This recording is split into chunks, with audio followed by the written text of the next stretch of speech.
guy actually shared something shocking the first time he visited Ghana. According to him, he had so much weird misconceptions, ideology about Ghana, thinking that Ghana is local, but then coming to Ghana actually proved to the world that Ghana is luxury. He was seen advising people to experience Ghana, that if you have any misconceptions about Ghana, come to Ghana so you'll be able to debunk all your misconceptions. And of course, I have another video where a lady was trying to convince Americans to leave their madness in America and come to Ghana. If you know you are battling with anything, any sickness, any illness, any mental health challenges, come to Ghana and Ghana will heal you, because Ghana is motherland and motherland is nature. Let me quickly show you guys the videos. Even some Nigerians actually confessing that they were not having it in Nigeria, but then coming to Ghana changed their life for good. Let's watch these videos. That's crazy, man. We in Africa, we in Ghana. To see shit like this, you feel me? We around beautiful stuff. Everybody think it's dirt roads out here, but nah.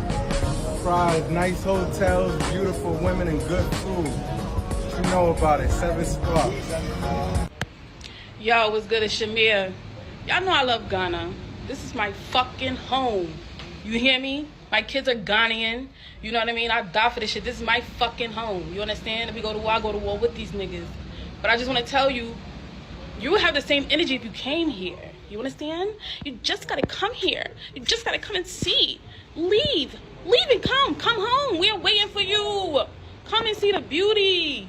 Come and just relax.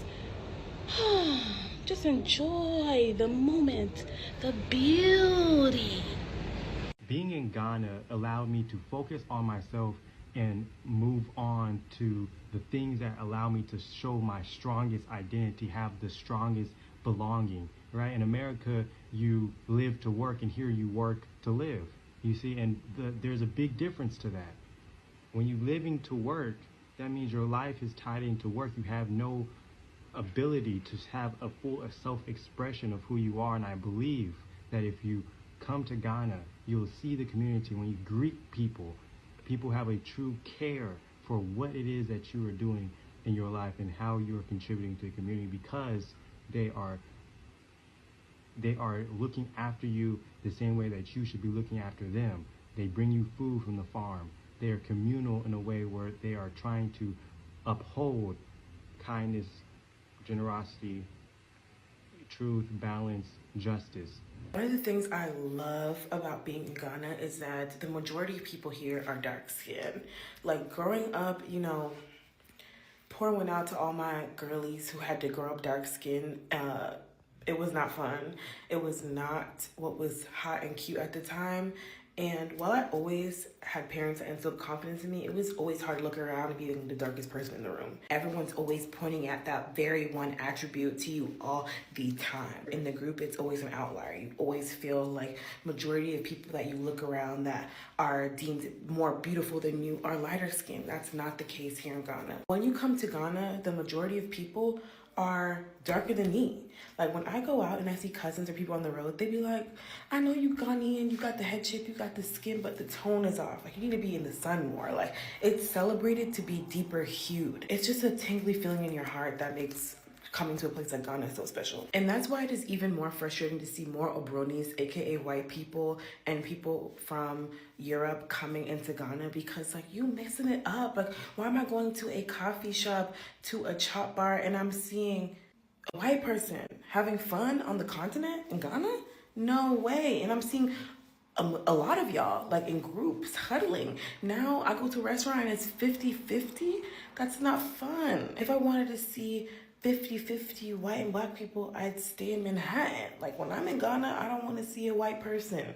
And I damn sure don't want to see a white person having enjoyment. The bitter truth remains that Ghana has built themselves in such a way that they don't need introduction. They don't even need you to promote them. They are content with who they are and what they are. These guys are not greedy. These guys are not selfish. This is the reason why so many people travel from far and wide just to experience that warmth, experience that peace, especially that generosity about Ghanaians, that accommodating nature, that hospitality nature, that tolerance nature. Indeed, Ghana is blessed. Ghana is a motherland, and Ghana is home for all. Even though there are some videos where some Ghanaians were telling them, please, Ghana is small. You guys should reduce your influx of coming to Ghana. But then who are you telling when there is a whole lot to benefit from our motherland, Ghana? Let's watch more videos. If you are from Ghana, in any country, return to Ghana.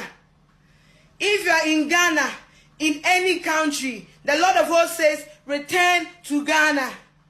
Other countries, let my people, God says, I should tell you to let his people go and return to Ghana. Who are Israel? Who are Egypt? Who are USA? Who are a UK? And you are a Ghanaian. Return to Ghana. God says, I should tell you to return to Ghana. Return to Ghana. Return to Ghana. More the restrictions ever to airports. The tender of God will strike you. Let my people go, that they may serve me, said the Lord of hosts. Let my people go, that they may serve me, said the Lord of hosts. Am I the only one who thinks that Ghanaians have been raised to be people pleasers, like No, sis, you made the correct observation. I am 100% with you on this. A lot of us were raised in a culture of people pleasing. So people pleasing is essentially a type of manipulation. It's you manipulating people to view you a certain way. Meanwhile, truthfully, that may not be the truth about who you are. And this is how a lot of Ghanaians have people please their way into losing opportunities. This is how Ghanaians have people please their way into toxic relationships and marriages. This is how we people pleased our way into unhealthy friendships and partnerships. See, the thing about people pleasing is you do not live within your authentic self, and you do not really go for the things that you want because you are so afraid of how people will perceive you, that if you fought for what you wanted, if you say exactly what you want in life and how you want to live your life, then it means that you're being disrespectful, or you're not being kind, or you're not being considerate. But the truth is, we need to live in our truth. It is within our authentic self that we will be able to achieve purpose in life, or else you'll be living other people's dreams. You'll be chasing other people's dreams. You'll be leaving opportunities for people that you feel are better than you or should take your place. And nobody ever wins like that. I've seen it here in the US, our workplace, where lots of Ghanaians are just timid because we've been raised in this culture. Oh yes, oh Debbie, oh me pacha, oh thank you. But truly within themselves, that may not be how they are feeling about the situation. Here, you need to speak up. You need to speak up clearly for your needs. If something bothers you, if something is not good for you, you speak up, you fight for yourself. You don't go trying to manipulate how people feel about you by not speaking up about your needs, by not speaking up clearly about what works for you. Because at the end of the day, it's your life and you need to make those decisions for yourself, or else you have like a lot of internal chaos going on. And like the lady said, a lot of people do not have their own vision, a vision of their own, because they believe in somebody else's vision for their lives. Like, this is so true. Ghanaians are people pleasers, 100%.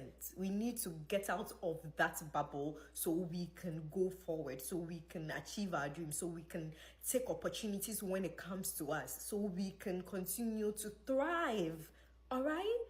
And gain confidence in ourselves. Whichever way people perceive Ghanaians, if you think these guys are just being suppressed to please, I cannot think it's culture. We are Africans. We are who we are. I'm talking about the last video, right, where a lady was talking about the fact that most of the characters exhibited by Ghanaians are probably the way they were brought up, that sometimes it is not who they are. They are just sort of following this strategy or something. But I kind of think it is general with Africans, be it Nigeria, be it Ghana. Sometimes we displease ourselves to please others because of our tradition, because of who we are. It is not common with the Westerners, right? But then we are Africans first before any other thing. When I tell you guys that Ghana, you know things about nature. You know things about mothers. Mothers are nature. Nature nurtures. Mother nurtures. One of the most important role of a mother is nurture. That is why mothers give birth and they nurture that child. Understand the fact that before you coexist, it takes two to tango, right? It takes both men and women. But then mothers have this nature. So when they said Ghana is motherland, I really love the fact that they are keeping up to their name. They are keeping up to their standard. Ghana of yesterday is still Ghana of tomorrow, is still Ghana in the future. When people say things like Ghana to the moon, do you guys think they are capping? The truth remains that even though some Ghanaians felt like people are actually coming too much, the Americans are flooding Ghana, Nigerians are flooding Ghana. So let me say something. People only go to where they benefit from.